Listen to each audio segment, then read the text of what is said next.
Psalm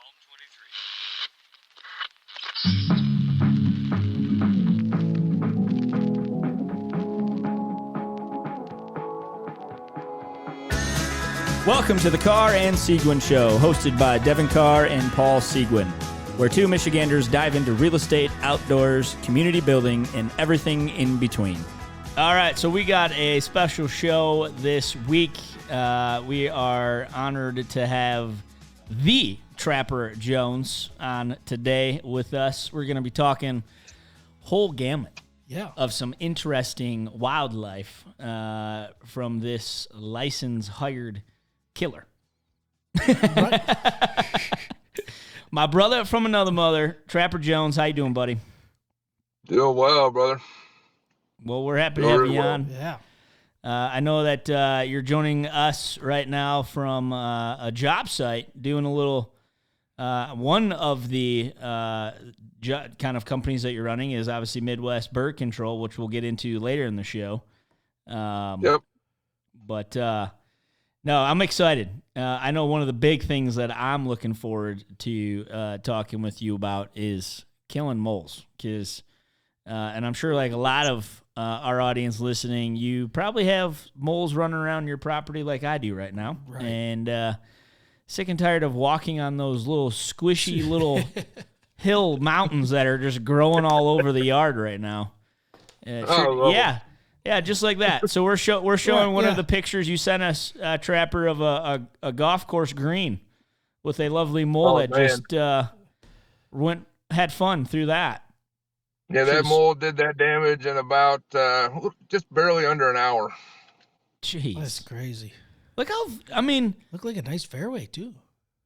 That's a green. Oh, yeah. That one's a green? Oh, yeah. For sure. That's a green. Yeah, that's a big green. old That's a green.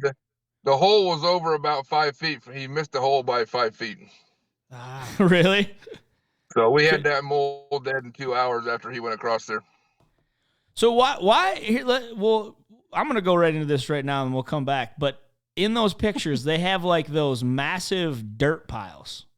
So what are they doing to create that?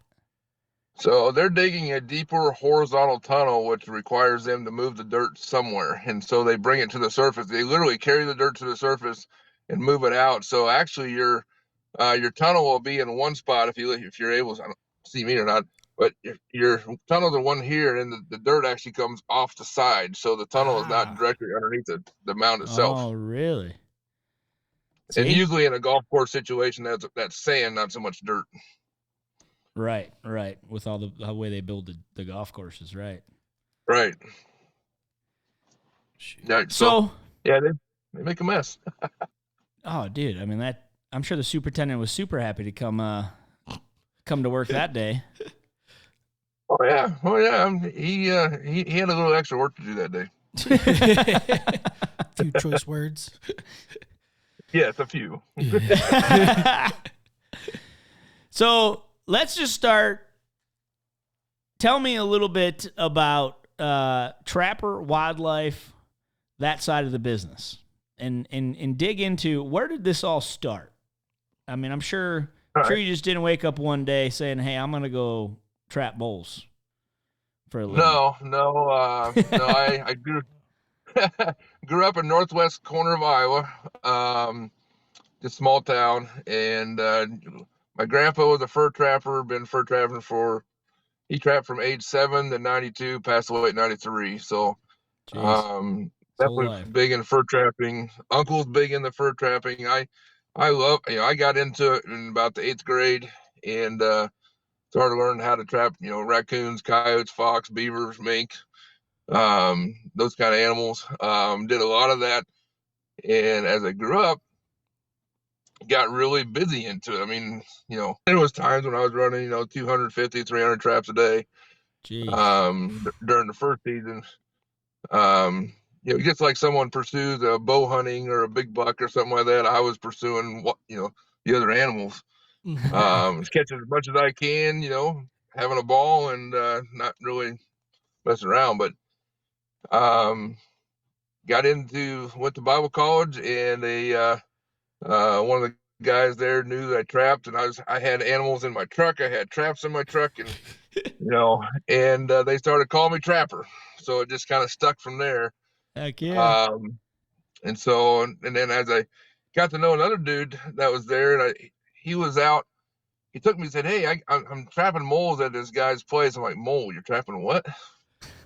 Moles. And so he said, "Well, come with me, come ride with me." So I rode with him and went up to Ames, Iowa, the butthole of America. Sorry, Iowa State Cyclones, whatever they are, up there. And so went to Ames to just see where he's trapping moles, and he caught like 5 or 6 moles on this guy's property, and this guy rolls up, pulls out a wad of cash out of there, flips open whatever he was owed him, and handed it to him, and put his wad of cash back in his pocket. And at that point, I'm going, "Yep, I can do this." Heck yeah. And it ran right up my nature. I was like, started learning how to trap moles, and he taught me how to catch them, and so that's how it originally started. But I didn't really actually start a business there. We lived in Iowa for a few more years and started my business down in Joplin, Springfield, Missouri area. So just trapping moles for people on the side, and got fairly proficient at it. So that's how I got started in the business.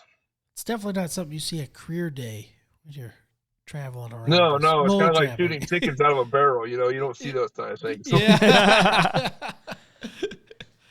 So I met Trapper through Edge Venture, a men's ministry that we're a part of, and we were just at a weekend a few weeks back for whenever this airs. And it's funny because you mentioned how this guy had mole traps all over his trunk, and literally on the weekend when we got talking, it was, "Yeah, you want to go see some moles? I got five mole traps right in the back of the truck right now." I'm like, literally in your truck? He's like, "Yeah, I just pulled them on the way here." So we went back to the truck, and he's just got 5 traps full of moles. And I'm sure, Johnny, there's probably a picture with a mole stuck in a trap that you Trapper sent over. I'm sure he'll pull up here in a second. There you go. I believe that's your wife holding a mole in the dead trap. Yeah. Yep. That's my beautiful, beautiful wife holding the mole. She's looking comfortable right now in the picture, but anything to do with wildlife, she might as well. No. So she's doing that pose just for you. Yeah. She posed just perfectly for the picture. I think she's wearing a really nice shirt. There looks like a nice shirt there. So. No, it's actually. I was gonna say, besides the ugly sweatshirt, What are you talking about my wife that way, man? Right. She needs to put a block M on, and then it'll be more appropriate. Oh my goodness, that's like putting down there. No, let's not go there. But oh man, yeah. So then here we are. So you got Trapper's Wildlife Control. Obviously, a big part of that is moles. You say you guys do more mole trapping than anything now? We do actually more bat work, bats out of attics and walls. Do a lot of birds, residential work we do a lot of birds in dryer and bathroom vents. We do roughly about 150 to 170 houses a year just on those. Jeez. Plus with bats, it's about the same number of houses with bats. But moles, we average about anywhere from 1,100 to 1,300 moles caught per year. Our record is 1,770 in 1 year. Jeez. So is there any correlation to when do moles come out? Let's just start there. Tell me a little bit about moles. Okay, moles in itself. So moles do not hibernate. They actually do not store fat. So I kind of wish I was a mole, but moles, God created them so that they can have a low red blood cell count. So that means they can actually breathe less oxygen amounts. So during the winter, when it freezes, they just go below the frost barrier. Wherever the earthworms go, which by the way is their main food source, not grubs, not any other insects, it's earthworms. Earthworms are the buffet. Grubs, other stuff is like the fine dining. It's a lot cheaper to pay for a buffet. You get more food. Right. And so that's kind of that's that way to look at it. So earthworms are their main food, so they just follow the food source deeper as it goes deeper in the winter. And then once the ground thaws out, earthworms move up. They come with them. They come up. Yep, and they'll go to 5, 6, 7 feet below that frost line. Jeez. Wow. And they'll stay alive down there. They have eyes, but you'd have to shave off the fur in order to see them. I mean, so they have some just massively big paws up front. Yeah. For the body size. Big, yeah, compared to its body size. So it's basically their power is compared to you going out to your truck pole, going to the back of it and reaching down, grabbing it and picking the back tires off the ground. That's comparison in their strength for their size. Jeez. Wow. So when they actually move dirt, they don't move the dirt from side to side like we would think swimming. Yeah. They're actually turned to the side because where does the dirt give way? It gives way up top. So it pushes up. That's how you get the tunnel pushed up. Wow. So, and one mole itself can dig 100 foot of new damage in one day by average. Whew. So 18 feet per hour. I know you believe it's in your yard. Because, I mean, dude, you can go one day, like, because right where this moles come into our yard is right where I park my truck in our driveway. And I get out. I mean, one day you could go, like, get out and just fine, and then the next day you're like, what the crap, dude? He's got these runs everywhere. I'm like, this dang mole is in my yard. I mean, like, just all over the place. And it's just in one day. It's there, and it's not there, and then it's there. So that's just what they do. So they can average 18 foot an hour. That's incredible. They can travel 80 foot a minute in tunnel they already have built. I can't even do that with a shovel. Right. I can't. Not without, like, oh, man, give me a machine. Screw this digging. Exactly. So moles are main food source. Like I said, earthworms. You have, there's all kinds of product in the store that claims they can drive moles away, keep them out, and all that stuff. And I'll be honest, if all that stuff actually worked, there's no way I would have a business doing this. Right. So you're talking about those cone poison tablets that they say. He's already laughing. yeah. Those things, for number one, moles don't eat anything other than meat. So those are grain based, and so those things aren't going to do any good. Right, they're not going to eat them. I did hear a story that juicy fruit gum will work. And here's what you have to do in order to use juicy fruit gum. So it's not like, where they say you got to just put a stick of gum in the dirt and they chew it up and they can't swallow it. That's not how it works. So you have to take, I think it's 144 pieces. Someone actually came up with this. 144 pieces of juicy fruit gum. You chew it up, and then you take all those pieces and form it into a bat, and then you bake it in the oven so that it's hard as a rock. And you take that juicy fruit gum bat out of the ground, find the mole digging in the yard, and beat the crap out of it with it. So And so if you're telling jokes, there's another one out there. It said there's one mole, and Daddy Mole's looking out the top of the top of the tunnel, and Mama Mole's looking out the other top over here, and they're seeing all this stuff, and they say, "Son, what do you see?" And he said, "Molasses."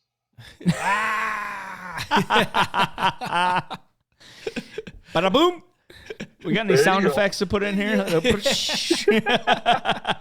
bit of a dad joke thrown in there. You right? Yeah, nothing wrong with that. Never wrong with a nice little dad joke. Never. No, not at all. Not at all. In this kind of business, you never know what you're going to encounter. So, but I know you also said that you got to think of like a mole route, like a tree, right? Yep. And whether explain a little bit of what that looks like. So, not to like put you out of business here. I ain't worried.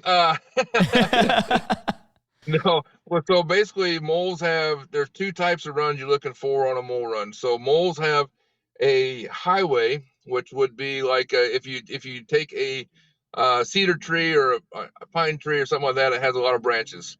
You have your main trunk going up.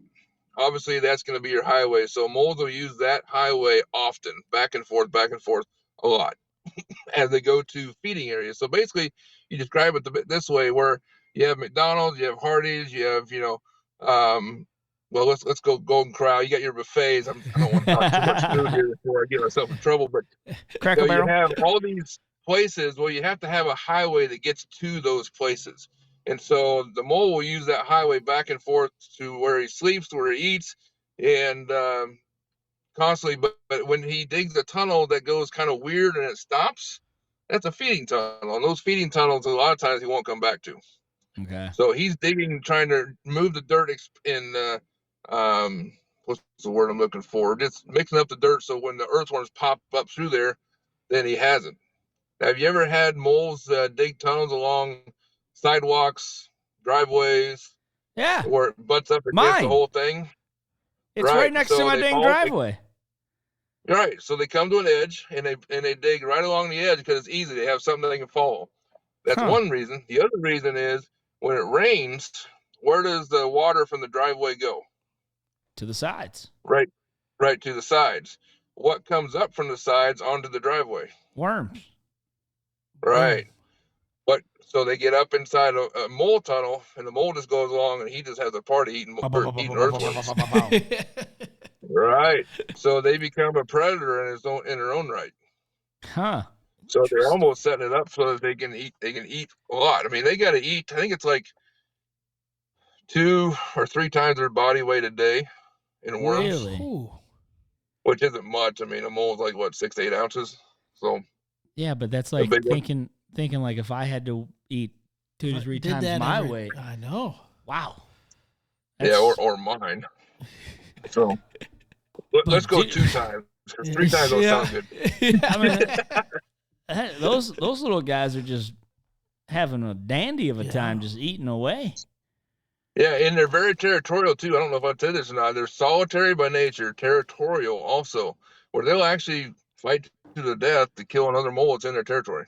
No way. Wow. So, and you go, well, how do they get together to breed? Well, obviously, I mean, there's males are males and females, so they'll actually. Duh. It's the mole rut. Here, let's put it this way. Right. Yeah.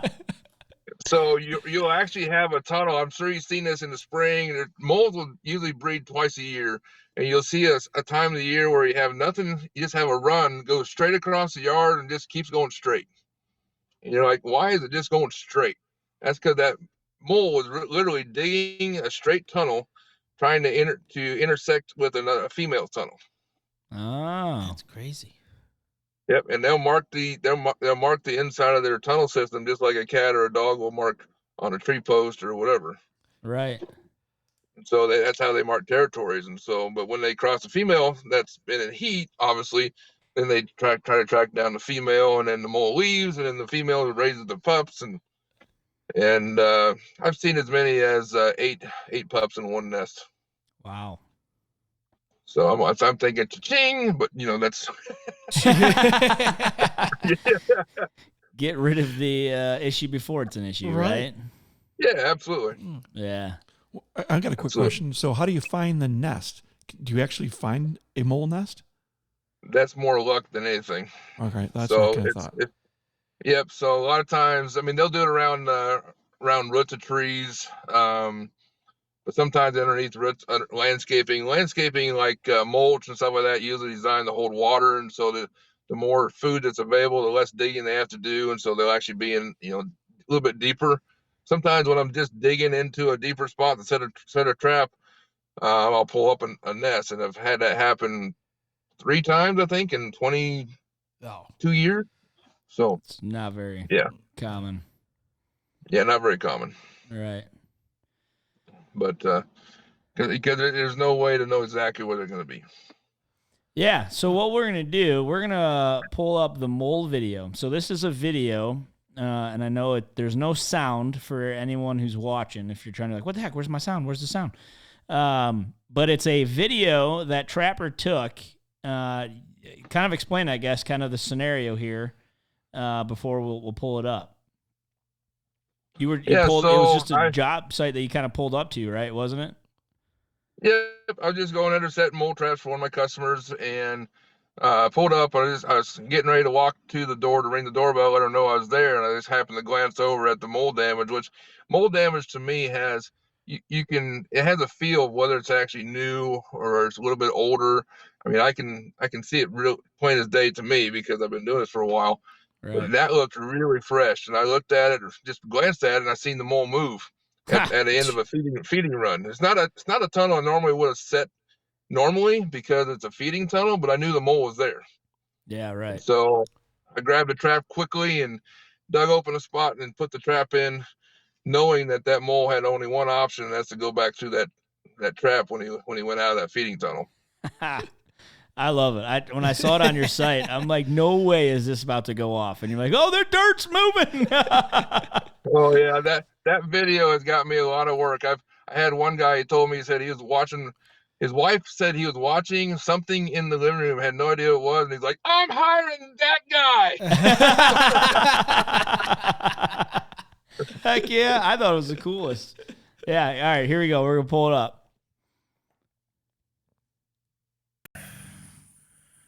And the mole is working. No, it does have. It does have audio. Right up here. This is a brand new mole run. Right through that trap. He has no other way over to that trap but that way. I'm going to try to get a video here in a second. Here, stay on the trap. There's movement. You see it? Doo-doo, doo-doo. Oh, yeah, right there. There's a little movement. Oh, little wiggle. There it Little is. wiggle. He's taking the bait. Dude, look how, like, it just moves big time right here. Boom! Got him. Got him.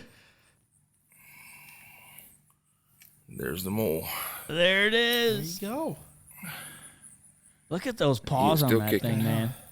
Look at that. Yeah, he's That. still kicking.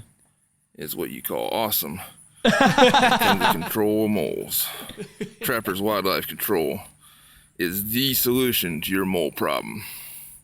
There's a big paw. 515-257-0470. Text me, call me, visit my website, callthemoletrapper.com.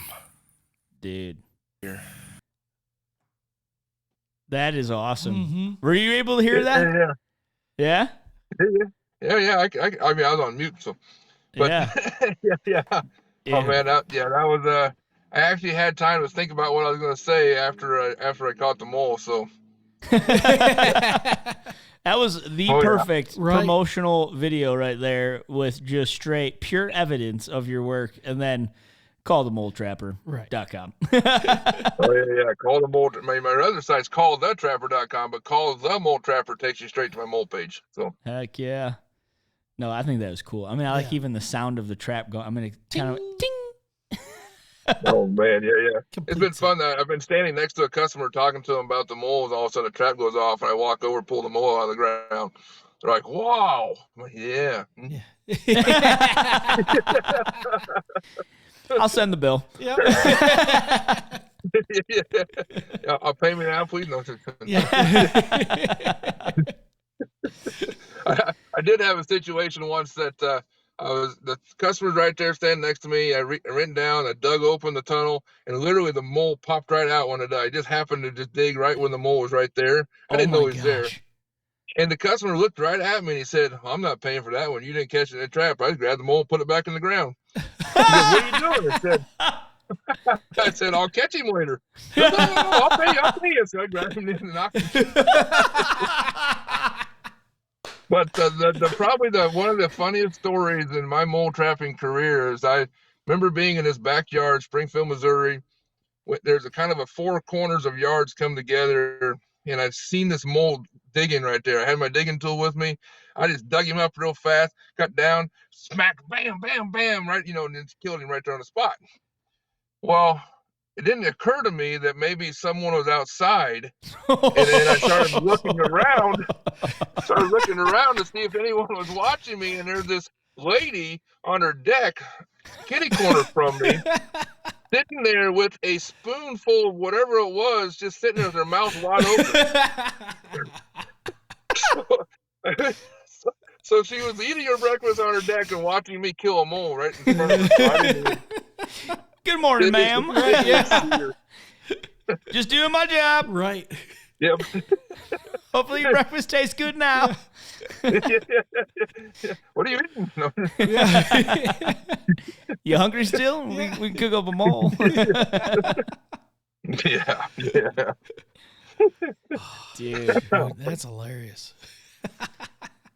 that's awesome, though. Just digging. You were digging to put a trap in, though, and the dude just crawled right out. Yeah. I've had them come through. I've had them before I open up. I was getting ready to set the trap in the tunnel, and there the mole comes across. And so just stick the trap in there, bam, nail him real fast. Just get him. Oh yeah. Dude, look, I can't believe it. Just I remember when you showed the one in the back of your truck. Just the front paws, man, are just like Huge. I don't know. It's just odd. They're just oddly big. When you see something that small, you don't think that they're gonna like. Wow, look at that paw. Right. Like that's just so shocking. But I mean, it makes sense for them to be able to push that much dirt. I mean, they're essentially bulldozers right in front of their paws. They just move dirt like crazy. Yeah, they're the exception. They're exceptionally well at moving dirt, and so that's why I love them, because they make a lot of damage, and I love that. So Because it keeps the phone ringing. Right. yeah, I love moles. I mean, I'm not afraid to say that. So they're great for business. Heck yeah. Heck yeah. No, that's awesome. No, I know you sent us a couple videos of some bats. I know you said a big part of doing bats. I think Johnny already showed a little bit ago, but you guys have collected how many pounds of bat? Is it called guano? Guano, poop, droppings, whatever you want to call it. I mean, we call it, if you call it American poop, it's poop.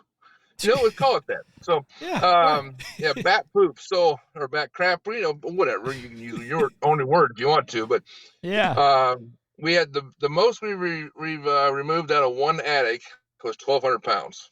Jeez. So, and by the way, that is probably the best fertilizer money can buy. And they actually in Brazil, and this is going to sound a little bit odd because I am somewhat odd myself, but we all are. You can buy Brazilian bat guano that's mined from the caves of Brazil for $9 a pound. Dude, you could have sold that. Did you sell that off for fertilizer?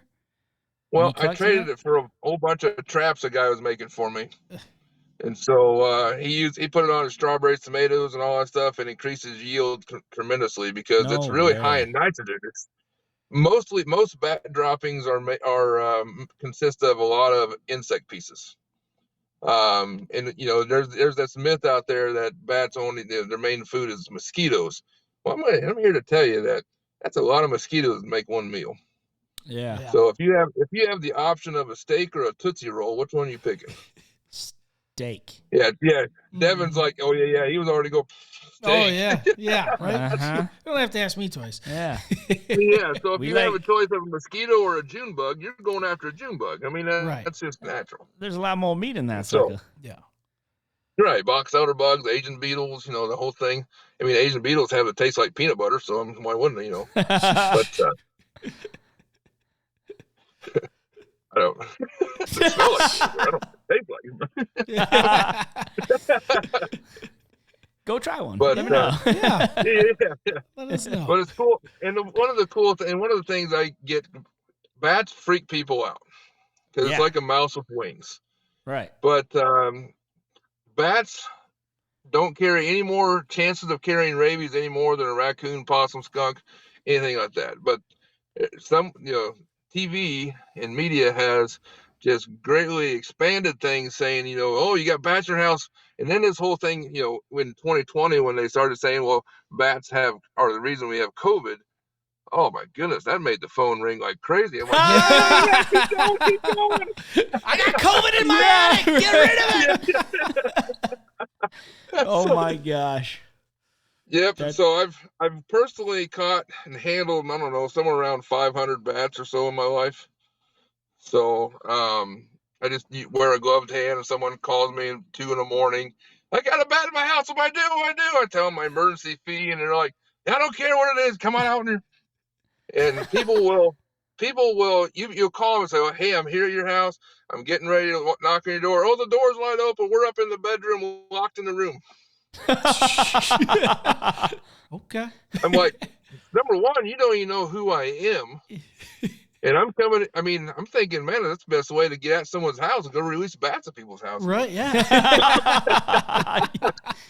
But, it's but so I go inside, or a lot of times it's not uncommon to have the bat hanging on a curtain or something like that, or the bat's flying around the room. If he's flying around the room, I'll go get into the room where he's flying around at, let him fly around me 5, 6, 7 times, because then I'll pattern him. Every bat always has a spot where they'll dip at the same time. Really? And so once I dip him, I just grab my hat, knock him out of the air. He's on the ground, reach down, the glove hand, pick him up by the glove hand, and walk out the door. So one of the funniest stories of that, there's 2 of them. So there's probably a lot more, but there's 2 of them. 2 of them that stick out to me. One was Drake football. Drake, the University of Drake in Iowa, there have a football team, and there was a whole house full of Drake football players. And there was a bat hanging in their that little spot in between the kitchen and the living room. Well, all of those football players were sitting outside the house looking in at the bat. Drake University does not want you telling the story of how Right, yeah. wimpy their football players are right now. Well, it's okay because I removed bats for the coach too. So, so I walked in there, reached up, grabbed the bat, walked outside, and said, "Is this what you guys are afraid of?" And hold on to it in my hand, and I said, "You guys need to reach in your wallet, hand me your man card." Go ahead and put the bat back in the truck. But the other one was, I was trying to find this dude's house about 9:30 at night. There's all kinds of people have their lights on. The guy said, he'll have his lights on in the house. I'm like, well, everyone has their lights on. Look, you're going down the street, you can't find this dude's house. Well, I'm looking, and I'm like, oh, that's got to be it. There's this dude standing in his living room. He's got a basket on his head. No, he does not. Yeah, a tennis racket in one hand. I can't remember what was in the other hand. And I'm like, that's got to be it. Because you go back to the great outdoors. Right. Yeah. Classic. Yeah. You see all this stuff on there. I'm sure that's what he's thinking. Okay, this works. Oh, my gosh. So I go knock on the door. He goes, no, go to the back. And I go to the back. I walk in there. He goes, it's upstairs. I just watched it go upstairs. Okay. So I'm just put my glove on, walk up the stairs. Look, there's the bat hanging on a shutter back there, or blind, or whatever it was. Take my phone, walk right up to it, get about this far, from maybe about 6 inches from the bat, take a selfie with it, grab the bat, and walk back downstairs holding on to the bat. And show him the selfie. That's the kicker of this. You show him the selfie, and you can just see him go, "Wow, you're not afraid of him?" No, you call me. Yeah. But yeah. So that was kind of a couple of funny stories. There's been a lot more. I found bats on the backside of toilet paper rolls. Guess how many guys watching this right now are going to check that tonight? Oh, yeah. How about my that? gosh. I was just thinking about it. Maybe I should check mine. If I told you everywhere I found a bat, man, you'd be going through your house like it's a fine-tooth comb. Right. Yeah, especially because, every night, once it starts getting dusk, all I got to do is look up and be like, oh, there they are. Right. Just flying around like crazy. Oh, yeah. It's kind of like with birds and bats. As long as they fly, bother people, and poop, I'll have business. Yeah. Does that mean I have bats in my attic if they're always flying above my house? Not necessarily. Okay, I hope not. Not necessarily. Yeah, right. I was just up there a couple weeks ago. I didn't notice anything. I was like, I don't see.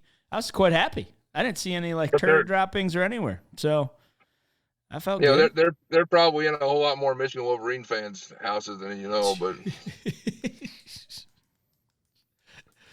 They leave the Spartans alone. Yeah. gotta throw shots when they can, you know. Yeah. Yeah.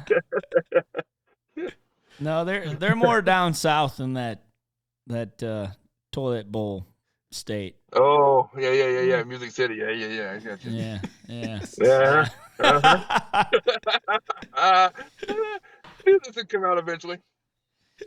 What do you? So, side note, what do you think's going to happen now that these college playoff is set? Michigan playing TCU. You think we'll be able to roll them? Oh, you know, as long as Michigan can ground a pound, I think they'll be all right. But if they can't cover the air, they're going to be in trouble. Yeah. Well, yeah. That's my only So, concern too, because I know that everyone throws all over us typically. Yeah. So. Yep.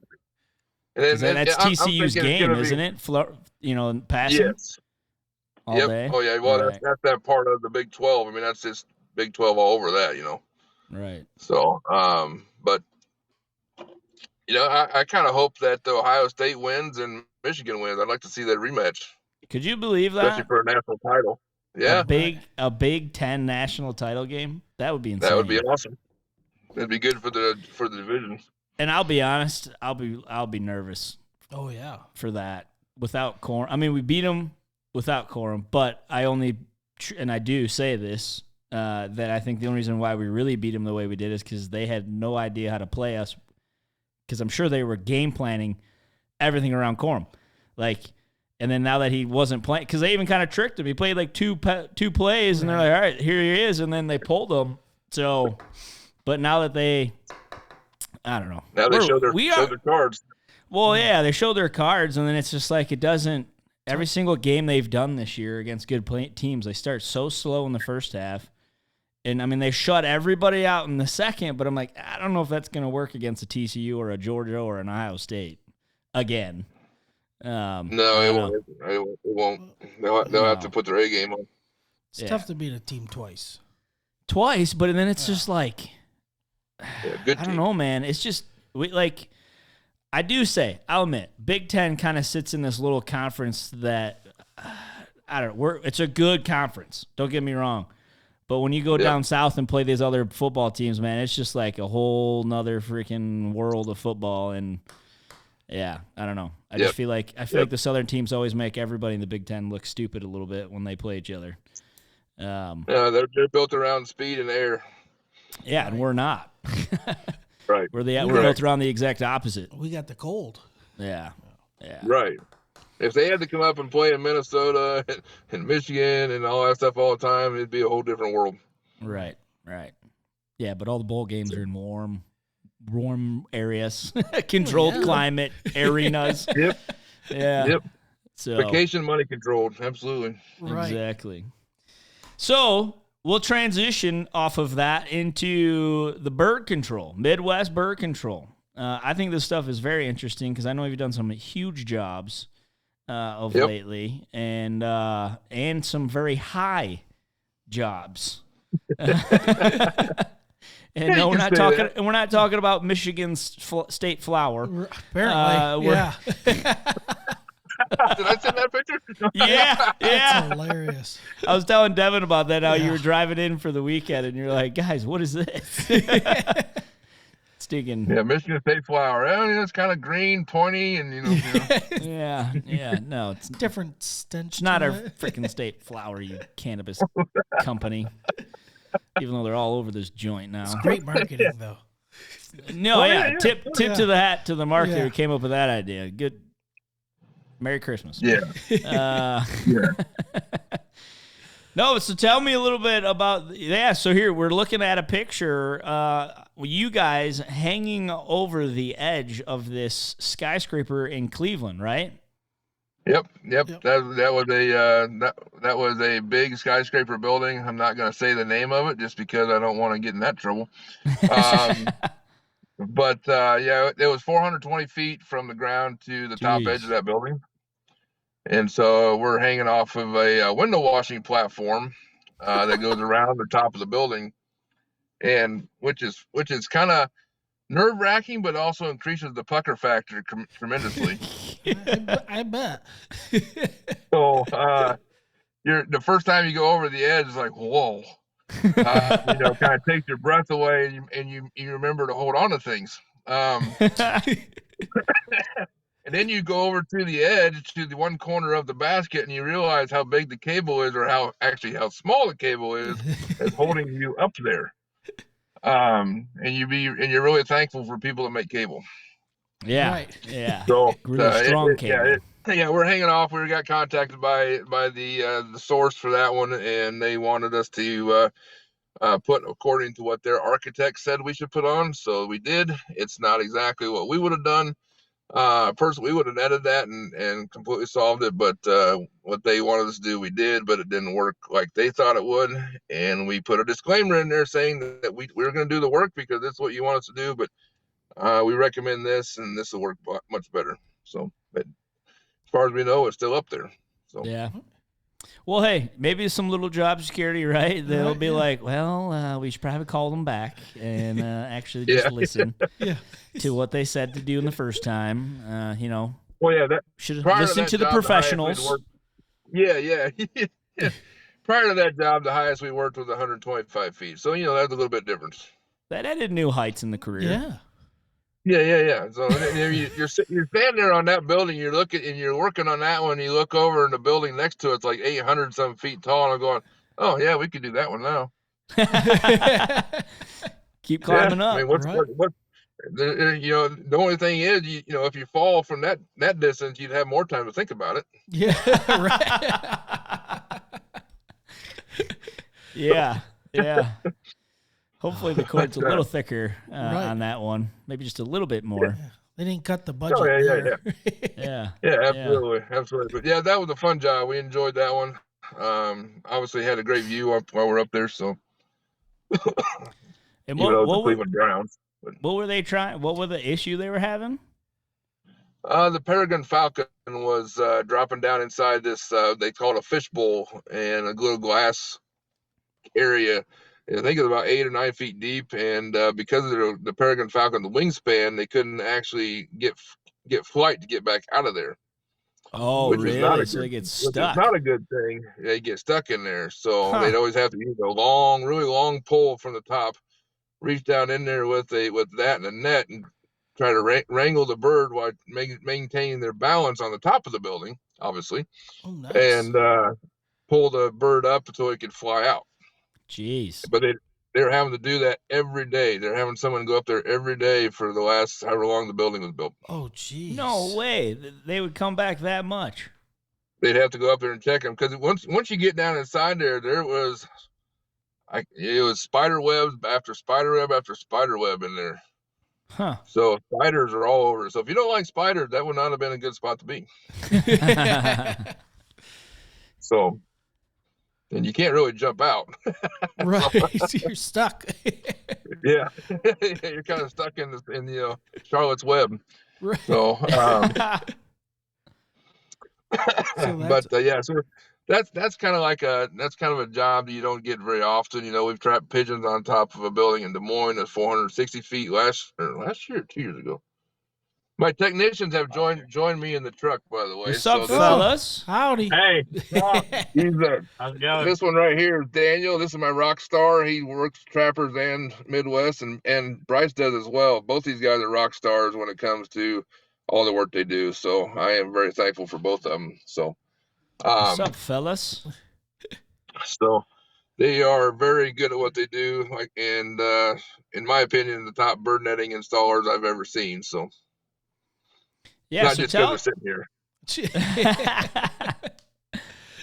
So kind of tell us a little bit about the bird netting. We're just looking at a couple of pictures here. Some are one that looks like you're maybe one of the guys in the back putting up a net.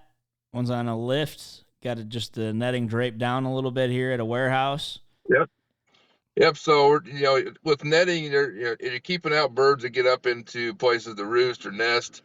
Obviously, the main thing about birds is they can carry diseases, and so that's one of the bigger scares for birds. I'm not talking about bird flu, we know about that stuff, but they can carry stuff like that. Their droppings can, if it's built up enough, which the deepest. I don't know what the deepest you've seen for pigeon droppings. The deepest I've seen is about 1.5 feet deep. Jeez. Pigeon trap. So, and if that's in a spot where it can be an enclosed area, and it gets a lot of moisture on it, fungus grows on top of it, and that fungus, once it's dry and someone goes in and kicks it up, that fungus itself is what can cause histoplasmosis, which is a respiratory disease that can cause very bad respiratory issues, even as close as death, and be fatal. Huh. So there is some stuff involved with birds that's really impactful. Generally, we don't see it to that degree very often, but we do see extensive. But bird droppings are very acidic in nature also. It can eat away at paint chips, eat on cars, on top of signs, all kinds of things. And so this area that we're actually sitting at right now, we're sitting in front of a canopy. These guys just got done doing a section of it with the net, and it'll keep the little sparrows and stuff underneath there, building the nest. Employees, when they walk out, won't get pooped on. And then in the front, in the front, there's like a Subway, there's a little dentist office, some other stuff in the front, and they want to have it so that birds aren't pooping on their customers when they walk in the door either. So, because it gives a bad image towards that business when something like that happens. But this is the actual builder taking care of this problem for their customers. So it's pretty cool that way. Right. Well, But and netting just keeps them all out. So we're putting up a 3/4 inch black net, heavy duty, and we're authorized installers with a Bird Be Gone. So they give us a lot of work, and they're our supplier as far as material goes. And so we've done the biggest canopy we've done to date is 64,000 square feet. Jeez. And so we did 2 of those, 128,000 square feet total. 12.5 days with a crew of 7 guys, and these 2 were part of that crew. So that's crazy. It's a lot of netting. Yeah. Yes. Yep. Yeah. We've done 6 Amazons to date. So. Jeez. But we've done work for BNSF Railway. We've done all the way to Northwest Montana last year. That was a fun trip. So 22-hour drive one way.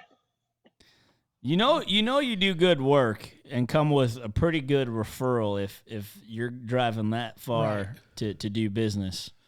I mean, that obviously speaks to the quality and how you do work. So that's huge. Yeah, and the biggest thing with the bird netting is all 3 of us sitting in this truck have OCD when it comes to bird net. And so anyone that installs bird net, if they have OCD, you don't have to worry about it coming out wrong. It's going to look really, really good. And these guys take pride in their work, and that's a big deal. So, right. I mean, just even from these pictures that we're looking at, I mean, it just looks very straight. Right. Well, you can't even really, once it's all up, I mean, you can hardly see it unless you're really looking at it. Correct. Looking for it. Correct. And if you want me to, I can hop out for a second. I can kind of show what we just did. Yeah. And you can see see the net. Let's try. Yeah. So let me see if I don't know. We'll see what happens here. Ooh, sun. You got nice blue skies. Yeah, wow. we don't have that. Yeah, blue sky. Do you see? Send some up to Michigan, man. Jeez Louise. The sun does exist, Devin. I know. It does exist. Yeah, you guys got to get out and see it once in a while. Yeah. You guys aren't in your mother's basement, are you? So this is the canopy. If you can get up and see into the canopy here, I'll try to get it over. There's netting installed up along here. So, and that's the down the canopy. Obviously, we got to go a lot farther. This is goes a long way down, but it's 146 by 5.5 feet. So not a very wide one, but this will keep the birds out of these areas. There's pipes up here.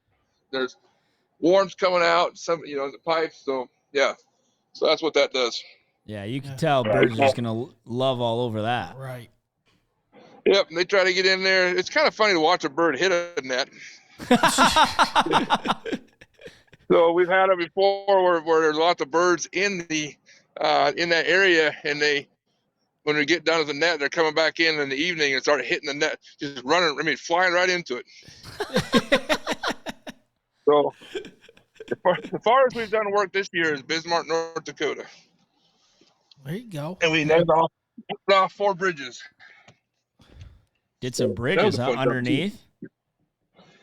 Yep, underneath the bridge, keeping the pigeons out from it How do you do that job? at night. But is there water under it, or is it a roadway? No, it's roadways. It was 4 bridges that where the railroad went over top of the roads, Okay. and so there was enough pigeons in there. It was kind of funny watching it though. Remember, we had that net hanging down while we're putting it up, and the pigeons were starting to come back in towards the evening, and they're just hammering right into that net. Jeez. Oh, it's so much fun to watch. As you're saying pigeons, we're now actually looking at a lovely photo of a lovely air rifle with 5 down pigeons. Yep. Yeah. So I do some professional marksman services or shooting. But what are you laughing at? The professional marksman service, is a professional way of saying I'm a hired killer of birds.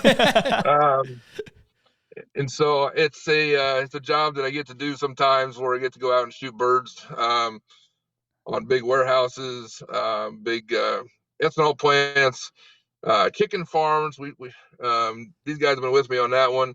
We killed 1,400 pigeons in 10 trips. What?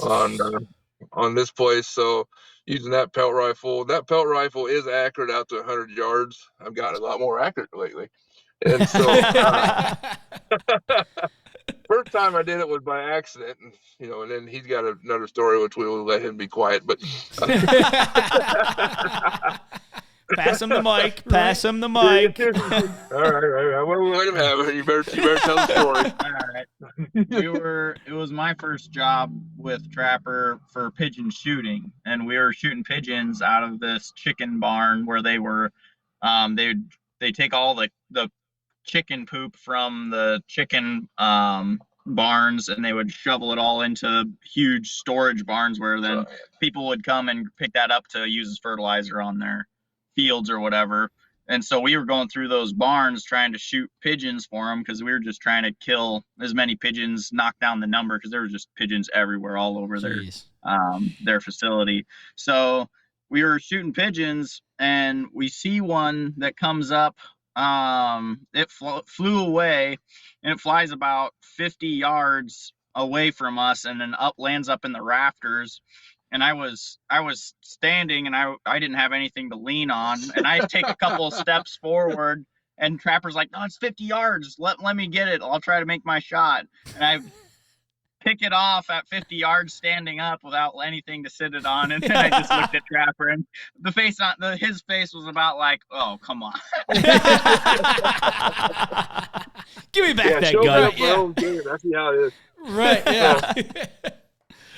That was one time. But you could always tell where these guys were, because they had the pump action pelt rifles, and so about every time they'd shoot, you hear a shot, you hear quack, quack, quack, quack, and they're pumping this thing up. So I always knew where they were. So we killed 299 that one day. So jeez, yeah, that was a lot of fun, that one. So that's a lot of pigeons, man. Yeah, it's a lot of pumping. Yeah, I bet. Yeah, it's a lot of pumping. Oh, that was ridiculous. We're all married in here, so we're good.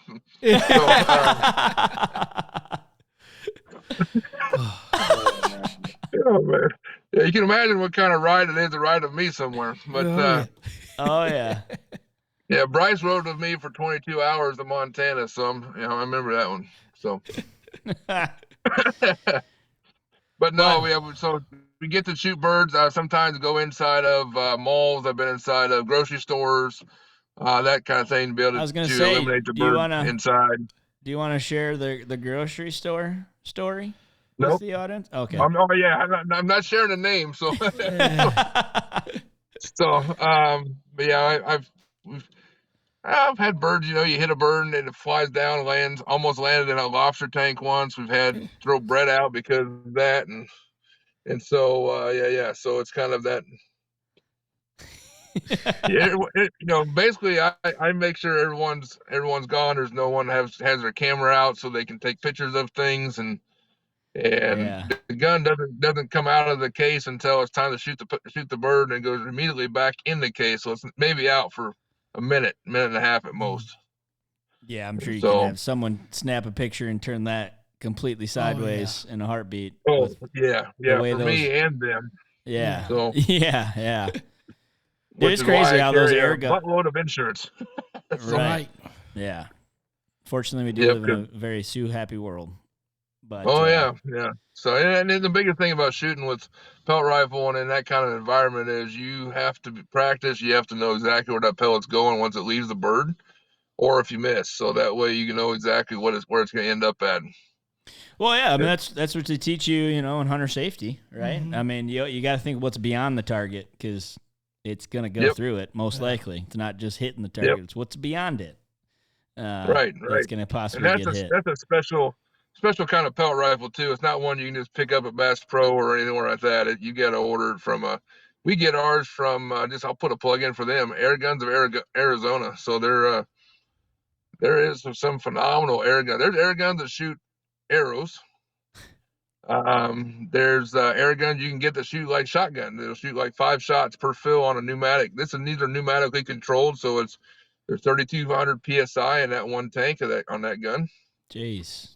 So I can get about 60 to 80 shots per fill on a tank. So it's crazy how air guns have just exploded. They've changed. I mean, there's guys, there's states you're allowed to take big game with it now, and they do. Yep. With an air gun, it's like, I mean, just even the one in the picture, it's like that's a gnarly rifle, but it's an air gun. Right. You're right. It's still dangerous. Right. Yeah. It's crazy. Extremely accurate though, man. You can monitor so you can become extremely accurate. So you're even at 50 yards, you're punching holes the size of a dime on a group. Jeez. So, yep. So yeah, there's all kinds of stuff you can learn about air rifles. So if anyone wants to learn how to shoot, if anyone ever wants to learn how to shoot a little bit better, there is an app you can call called Streelok Pro, STRELOK Pro, and it's app made designed for all kinds of chambers, not just pellet rifles. So you can actually adjust the wind, helps you adjust your reticle according to your scope, and there's all kinds of little stuff. I could bore you really quickly. So. So not only do I need to come to Iowa to shoot some just monster bucks that y'all have in your state that we don't have here in. We have monster bucks? Oh, I don't. Is that true? No. No deer there. No Is that deer a hush there. hush? I think the world already knows Iowa's got big deer. Not here in Michigan. Yeah. Right. Yeah, not in our state. Got a bunch of idiots. If it's brown, it's down. Well, wonderful. You wonder why we all have just spikes to glorify over. They taste good. Exactly. Does you taste eat good deer, but you don't get to put them on the wall. Yeah. No, what I was saying though is I had to come shoot a big old buck and shoot pigeons with you. There you go. Yeah. Put me to work. Let's go shoot some pigeons. Yeah. We'll have a good competition. I'll give you the pump rifle. So nice of you. That's fine. You got to earn your rank, Right. Yeah. Well, the steak will be on you when I beat you, so it's all good. Challenge accepted. Let's go. I'm gonna go dump 10 moles in your yard. Good. A reason for you to come to Michigan and teach me how to do it. That's true. That is true. Very true. So, oh wow. So. Well, it's only an 8-hour drive, right? Yeah, 8-9 hours to Detroit. Yep. Yeah. So not terrible. That's piece of cake. 22 to Montana, 8-9 to Detroit. Let's go. And then I'll I'll show you our little 6-pointers. Oh yeah. The little yeah. Yeah, it's funny. No, it's funny. Thing. So the audience, I don't know, did he send us any deer pics? Did you send over some deer pics? I think I sent one or two. Did you send the one in your office? I don't know if I did or not. And well, whatever. I think I did. Just imagine a really tall, big buck. Yeah. All right, and I know all of us Michiganders just dream of bucks like this. I was on the phone with Trapper and just talking about doing this show, and he's in his office, and I could see the buck behind him. I was like, dude, look at that massive buck. He's like, oh, yeah, that little one? I'm like, little? I would have horrible buck fever if that thing came into my vision here in Michigan. Be shaking. Well, I know you're used to doing little things, so, you know. Yeah. We still talking about bucks here? Yeah. Yeah. That's what I'm talking about. I don't know what you're thinking or what the audience is thinking right now. No, this is cool stuff. I knew when you had moles in your truck, I knew we had to have you on the show and talk about doing some mole trapping and some bird control. So, but no, I appreciate. I don't know. Do you have anything final to say or to add to the audience about whatever? Not really. You know, like I said, as long as animals cause problems, scare people, and poop, I have business, so I'm happy. Maybe I should open a franchise here in Michigan with you. Hey, you should. Let's do it. You should. I Devin, can will teach you do it how to with set me? mole traps. Maybe. Go trap some moles? Yeah. I'll trap some holes. Heck yeah. Yeah, I don't know of any mole trappers around here, do you? I don't. I don't either. See, we got a market to tap into here. Well, There there's is. I know plenty of a guy. I know a guy in Flint, Michigan, that was going to get into it, but never did. So, Yeah? but then again, that's Flint. So, you know.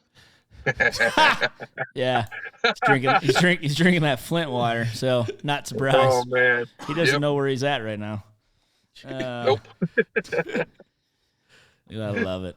But no, man, I appreciate it, brother, for coming on. It's been awesome just to I know I'm excited to go out there and try to find the mole run and see what I can do. So throw out my mole pellets that are junk. And I gotta go get some of those the good traps. The real good ones. You said not to use the plastic ones, right? Don't use plastic. No, my goodness, no. Wasting money. Although I know another quick funny mole story. I got it just for you. And so this one dude, he would not hire me, and this is down in Missouri. I think it was him. He took gasoline and poured it down his down the mole tunnels, not knowing where all the tunnels go. Oh my gosh.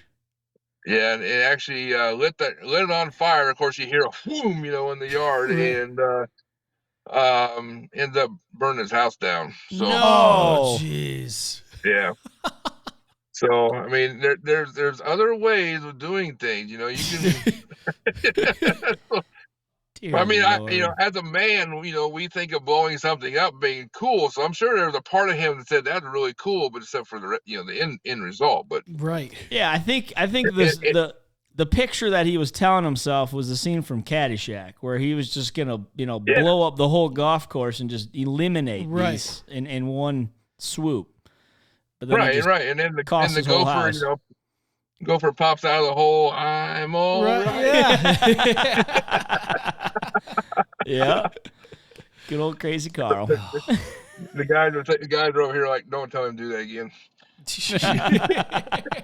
Do it again. Do it again. Do it again.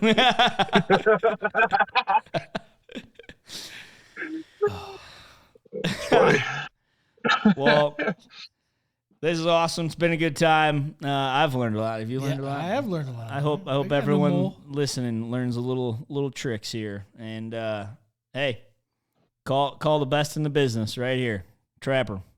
Yeah, that's why my website's callthetrapper.com. Yep. Yeah. So it's just right now. So where's the websites? Tell me the websites again.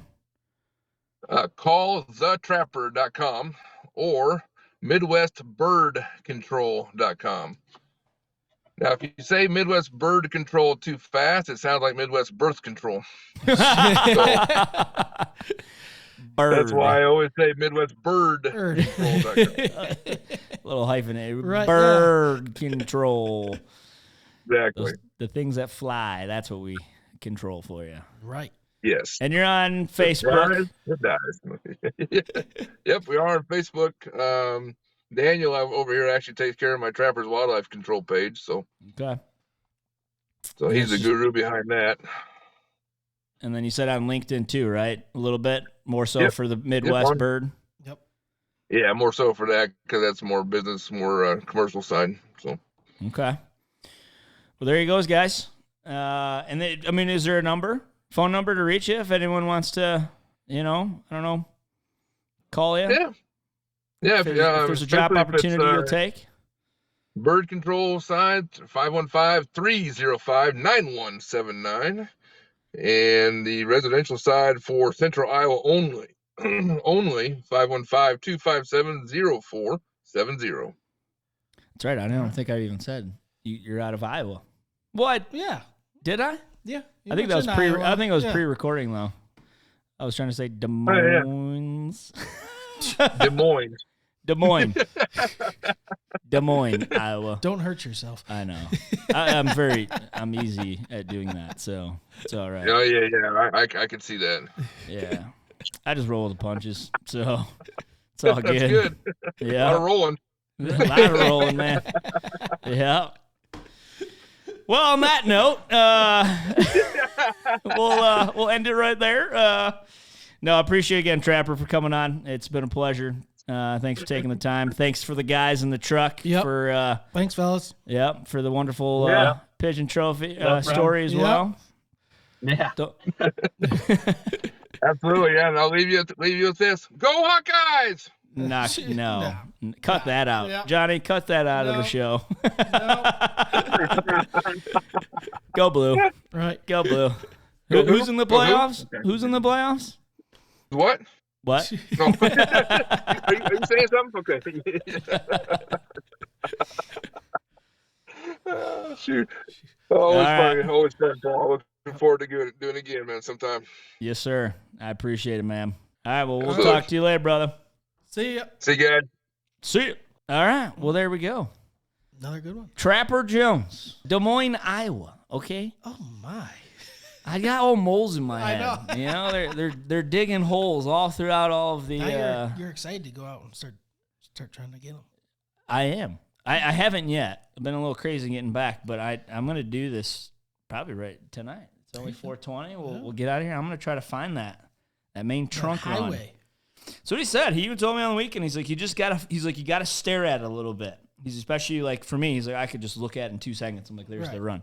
He's like, but if you look at it long enough, you will see that there's this one that just goes all down all the rest of the branches. He's like, you'll see if you look at it real hard, there's one that kind of just goes right down the middle of all of the little runs it's making. He goes, that's where you want to put the traps. Because he even told me a story over the weekend. He's like, guys have come to him all over the country to learn how to catch moles because he just catches so many. And he's like, all right, well, show me how you set up traps.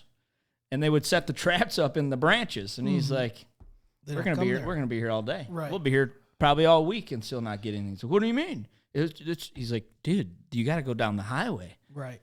Because he even said, he goes, they'll go down a branch, feed, and he's like, they may never ever go back down that branch ever again. But that's where your trap's sitting. Right. So I'm interested to see how you do. I'm interested. I'm just for myself. Yeah. I am too. I may have to record it. Yeah, there you and go. bring it back for another show. A little bull trapping update. Yep. We'll get Johnny to play a little reel. Maybe we'll hire you to come do the video recording for me as well. May need two guys. Right. You'll just see my yard destroyed. Put it on his website. Right. Yeah, you know what? I might pitch do it to it Trapper. yourself. Yeah, DIY or hire Trapper. Yeah. This is what could happen if you think you can do it yourself, or just hire me and I'll have it done in 2 hours. Right. Nice and clean. And we know to avoid the bubblegum solution because Yes. I've heard that same thing too, right? Yep. And yeah, that's a no-go. I was wondering where he's like, juicy fruit, what is he just said they like meat, and I'm listening to him like you eat 140 of them and you put it all together and then you bake it. I'm like, oh, he's turning it into a rock. Just bash him. I've always wanted to, though, be able to see him. You know, like I've stared at him a couple, not like it sounds really stupid, but like, you know, I come out like doing something like, oh, there's more freaking rolls. I'm just like, I'm going to watch. And I've literally had like a pitchfork in my hand. I'm like, I'm just ready to stab this thing. Yeah. I'm like, I'm going to catch this. Where's the dirt moving? One of these days, you'll connect. No, I'm gonna try to do it Trapper's way. Try to find the run. But it is just funny how he says, are they by sidewalks or driveways? Right. Mine is right. That's what it said. Like, I only noticed it because I got out of my truck and stepped right into the mole. I'm like, what the? Right. A bunch of moles all over. I'm like, I just see they're all, now it makes sense. Why? Yeah, right. Because he's coming right to it, and these, you know, they know. Earthlings, Yeah, as soon as it rains, and we've only had more rain than snow lately. Well, it's supposed to rain, I think, tomorrow. So you better get out there. Dude, Yeah.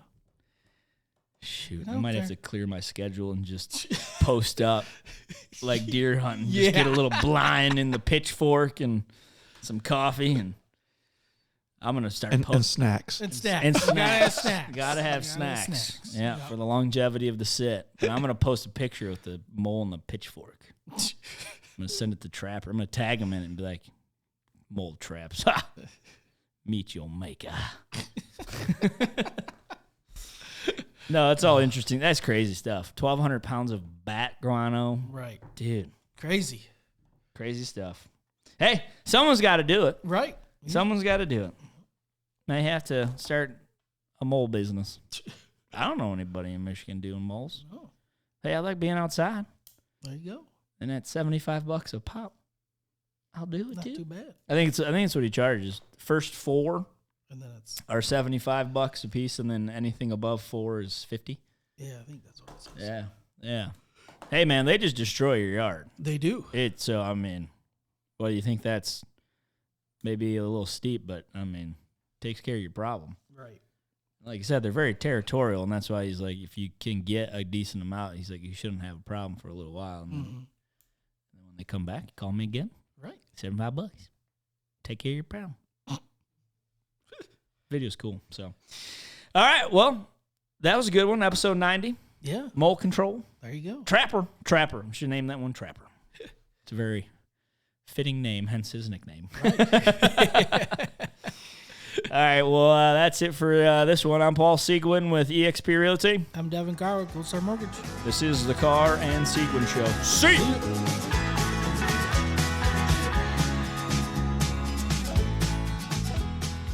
The primary purpose of this podcast series is to inform, entertain, and educate. The information, opinions, and recommendations presented in this podcast series do not constitute legal or professional advice, opinions, or endorsements of any kind. Gold Star Mortgage Financial Group, NMLS 3446, Equal Housing Lender.